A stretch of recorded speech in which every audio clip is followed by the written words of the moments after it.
This is a podcast from Rover. Duncan, Garner. Okay, nice to have your company, the Controversial Kiwi. A couple of weeks ago, I spoke to the director of stores at Woolworths, Jason Stockwell was his name, about the increase in crime and theft at supermarkets. And I called out those criminals using some pretty colourful language. The guys who go in there and fill their trolleys up. I think I call them arrogant, entitled pricks. People with trolleys full of makeup or chocolate bars, whatever it is. Looks like they're stealing to order in many of these cases. But I was called out big time on social media by a well-known TikToker. He is called the Controversial Kiwi. He said that I'd got it wrong. He used some pretty colourful language in return. He said I was the arrogant prick. Well, I said, let's go on the show then. And he said yes.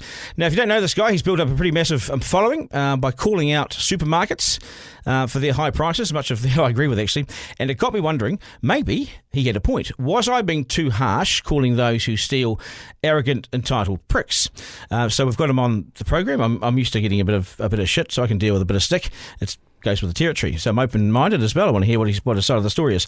The Controversial Kiwi's with us now. G'day, nice to have you here. Hey, how are you? Yeah, good on you for fronting up as well. Yeah, no, not a problem. Appreciate it. Yeah.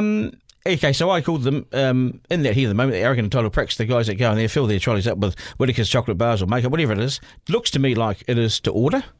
And the way they pull their fingers and walk away, I mean, you can't. What's your reaction? You're pretty upset with me. Well, yeah, it's just the broad statement of arrogant, entitled pricks.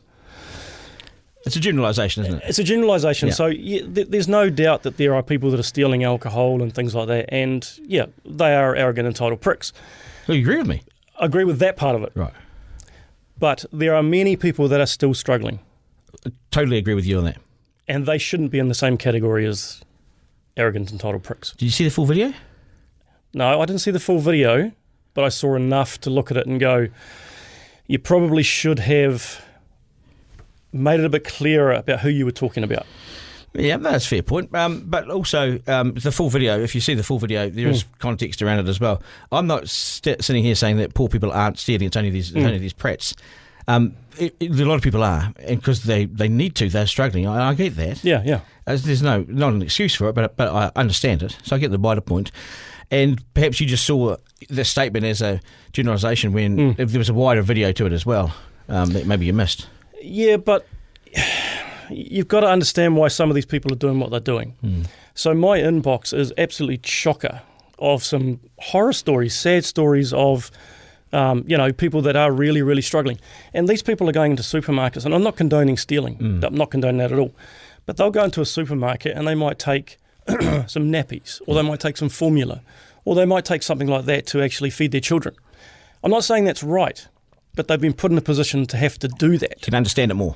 I can understand it 100% more. Somebody walks out with a box of alcohol or whatever it is. Okay, those guys are arrogant pricks. They shouldn't be doing that. But we've set up the conditions for it to happen. We have set the conditions up. Yeah. Yep. And unfortunately, mainstream media's got a lot to do with that. In what way? I do a lot of stats. So if you look at, I'll give you an example. So it's just come out recently that a 0.3% reduction in your average groceries and 16.1% in your fruit and vegetables. Okay. Now, I did a shop on the 22nd of June 2022, so 2 years ago, $182.44 at New World. I did exactly the same shop at exactly the same store on 11th of July 2024, so 2 years later. Good. Yep. So this is actually in mainstream media's benefit because I'm giving them an extra year. Yep. So that shop came out at $221.53. So the percentage was? $39.09 extra. $39 or 39%? No, $39.09 extra. Yep. Okay, so hasn't gone down by 16.1%. Yep. It's gone considerably up. Of course it has. Then they talked about vegetables going down by 0.3%. Yep. Once again, I did a shop on the 21st of May, 2024, $28.27. I did another shop on the 11th of July, $29.07, so up about $1. Yeah, so they're cartels, aren't they? So where are they getting their stats from? Oh, stats are made to be. Well, your stats are real, right? Because your My stats stats are real. So your stats are at the supermarket. My stats till. are real. Yeah, they're at the supermarket till. Yep. You can't deny that. Yep. Well, you're saying that we should be trusting supermarkets? No, I'm not saying. No. The supermarkets are price gouging and ripping off like you wouldn't believe. Yeah, well, yeah, and I've never disagreed with that either. No, but what I'm saying is that mainstream media are not helping. Mainstream media are making it sound like. Well, that's a generalisation too, though, isn't it? Well, it's true. Okay, so Mike Hoskins. Oh, hey, do not make me responsible for him, mate. Come on. Hey, that's not fair. I'm going to give you an example. Okay? So Mike Hoskins... Now I'm responsible for him. Okay, no, go. you're not. Yeah, go. So on the 8th of May, Mike Hoskins was talking about outstanding growing conditions and flying down to the consumers, and there was better buying power and all the rest of it. So the 9th of May, I went out and I did a shop. It cost me $21.91. This is this year. 12 days later, on the 21st of May, I returned and I did exactly the same shop at exactly the same store. $25.18, so up $4. So how can they be quoting that there's outstanding growing conditions, flowing down to consumers, and it's gone up in 12 days? Yeah. Maybe the savings haven't yet been passed on, as Mike might say. Well, I'd say they haven't been passed on. They haven't at all, no. But nothing gets cheaper, right? Well, nothing gets cheaper. You tell me one item that gets cheaper. You must hear some stories from people who can get in touch with you, some horror stories. Oh, some shocking stories. I mean, nappies have gone up, formula's gone up. You go in and you look, go into New World, for example, and you look at the club deals. I don't use club cards. I think they're a rort. Yep. You go into the... Why do you go to Pack and Save if you're looking for cheap stuff? Well, I do all of them. Yeah, So I go all three and I do a comparisons. Right, okay. Yep. So Pack and Save continuously comes out cheaper. Oh, it's the best. In terms of price, Yep. easily the best. Yeah, well, you don't need club cards there either. So what you spend is what you get. Correct, yeah. They actually, by a long shot, they're cheaper. Oh, a long way. Yeah. A long way. Yeah. Countdown's actually the most expensive supermarket now in New Zealand. It's not even a New Zealand supermarket. We've got to pay for the rebrand somehow. Well, we do $400 million, bit of a kick in the arse, isn't it? I watched the interview with Jason Stockwell, and it pissed me off a little bit. Yeah. They talk about losses. He didn't give you the figures. No, but I take it it's in the hundreds of millions. No, it's not. It's 10 to 30 million. 10 to 30. 10 to 30 million. And where do those figures come from? Okay, now he didn't give you the exact figures because No. he can't quantify what that's made up of. He said tens, didn't he? He said tens to me. Yeah, but that could be made up of the self-service checkouts, incorrect, putting in the codes incorrectly. It could be wastage, could be direct thefts, could be a lot of things. He didn't give you those figures. No. Because he didn't know them. No. So how does he know it's in the tens then? They don't know. They don't know. They've made it up. That's why they make it up. They don't know. Yeah. But they know there's a considerable loss. Well, there's a considerable loss, but you've got to remember that, the profits that they're making as well. Brad Banducci, who's the outgoing CEO, $2.6 million is topped up to $8.4 million. And that consists of short and long-term bonuses, which relates to profit within the supermarket. Yeah, well, Progressive. Look at the head of Discovery Television. Yeah. $260 million US. Yep. And they closed down the news hub. So you don't get me started there. Exactly. I think you find that we agree on all of this stuff. Oh, 100%, yeah. But does that cost get passed on to the consumer? So there's the cost of stolen items. Does it get passed on?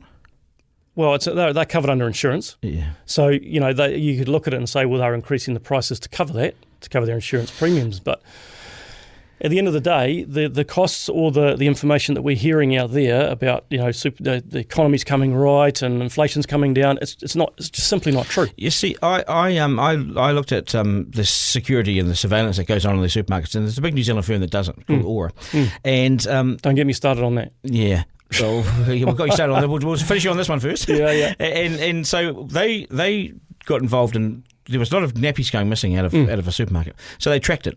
And they ended up tracking it back to someone's house who had a container at the back and he was filling it with nappies to export.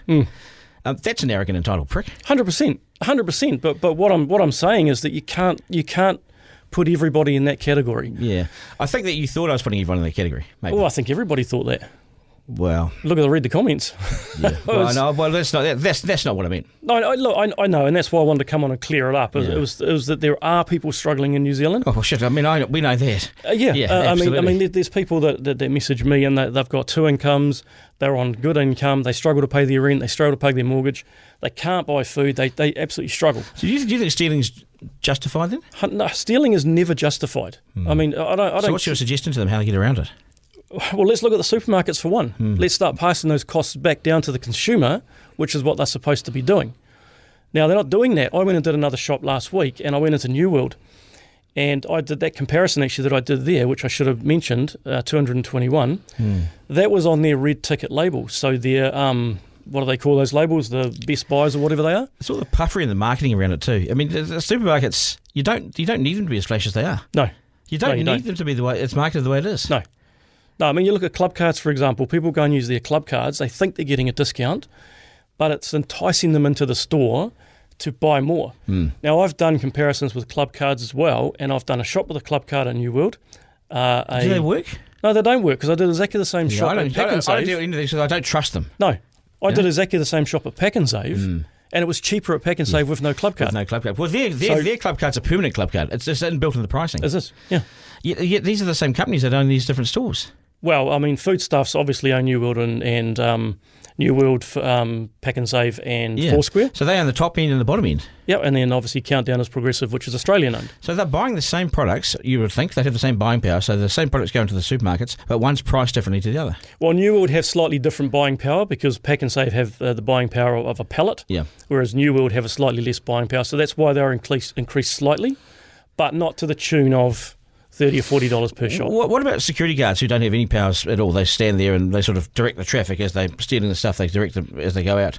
What do you think should happen there? Well, security guards have no power at all. No. They have no powers to arrest. They have no powers to detain. They have no powers at all. They don't. They watch. They will have watching, observing powers. And I would encourage any security guard that's told by a supermarket to detain someone, don't do it. They can be sued for it.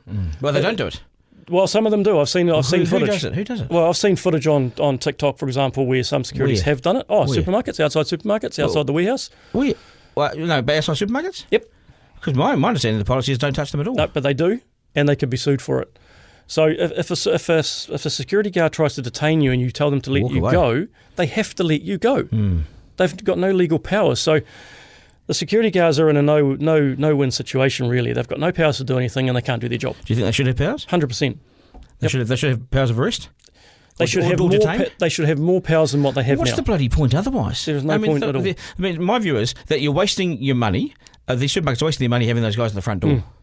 It's just a complete waste of money. Yeah. Because they are merely ornamental. It's statue, bro. They're statues. I've got messages in my inbox where the store managers at supermarkets have told their staff to follow a shoplifter around the shop.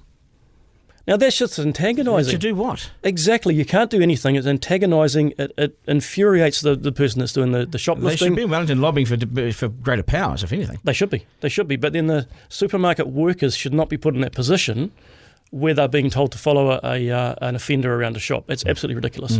What about the price of milk? Why is it so high? Oh, why is butter so high? Yeah, why? Why? We make it here. You do make it here, but it's international pricing, isn't it? Oh, 100%. So where's the social dividend for this? You say, so we put up with farming, right? What's the social benefit, or where's the benefit to New Zealanders? Well, they make high more prices? Well, they make more money offshore, don't they? Yeah, so it's set at the high price. Yeah, exactly. So where's the benefit, though, to the New Zealand consumer of having a world-class farming outfit? Well, there is no benefit. There's no benefit to the New Zealand consumer at all at the moment. And this is why you're seeing increased shoplifting. Have you heard this? Fonterra, with their milk production, New Zealanders consume 5% of Fonterra's milk. 5%, 95% goes elsewhere.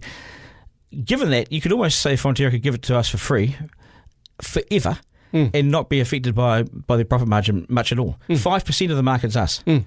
5%. You'd think that would get a bit of deal. Well, you tell me why the warehouse can sell milk and eggs cheaper than what the supermarkets can. So the warehouse don't have the buying power that the supermarkets do. Yeah. But they can still sell it cheaper. I think we're on the same page, aren't we? It's simple greed. It's as simple as that. Well, what do you put this down? I think maybe we got a bit of our lines crossed, and maybe I think we're on the same page. Well, I think we're on the same page to a certain point, but you say that those guys that are stealing to order are arrogant and total pricks. So we're on the same camp there. Yep, 100%. I agree with you that there is a huge need, and I can understand why people do it. It's not right, but they do it. Yep. And on pricing, well, we're on the same page there. I mean, these guys have got especially during COVID, they're the only ones that had their doors open. Well, they're the same. They have screwed people. Well, hotels, motels, same thing. Yeah, they made a killing through COVID. Well, the Motel Millionaire happened overnight. A killing. Yeah, killing. Yeah. So I mean, as I say, my inbox is just full of people. I'm not just talking. I'm talking about everybody: police officers, nurses, firefighters, general public. I've got some stories about the police. I've got some stories about the police officers today, later on in the show, because I've spent some time on the weekend with a police officer, and boy, if you think it's bad, wait till I tell you the truth. It is shocking. Well, I mean, people have said in the comments about food banks, you can go to a food bank. The food banks are struggling too. The food banks cannot keep up. Yeah. So the only, I mean, you look at the profits that the supermarkets are making. Look at the salaries that they're getting paid. I mean, I'm going to give you an example. Well, the salaries aren't that great if you're working on the shop floor. Well, no, the workers, no. There's a massive difference. No, definitely not. I mean, it pisses me off. I mean, Jason Stock, who was the director of stores when they had the rat infestation down in Countdown. Yeah, down and in they made the staff to clean it up. Well, he made it clean it up. They didn't close the store until MPI got involved. And then MPI put the pressure on with me putting pressure on MPI, and they finally closed the store. Yeah. Now, they tried to open that store multiple times while it hadn't been. I don't think you're getting a Christmas card. I'm not getting any Christmas cards. No, definitely not. Hey, it's good, nice to meet you. Yeah, you too. Yeah, and keep up good work, and see if we can resolve things. Oh, it's just a bit of chat, eh? Yeah, good on you, mate. No, I appreciate your time, and thanks for joining us. No worries. Good on you.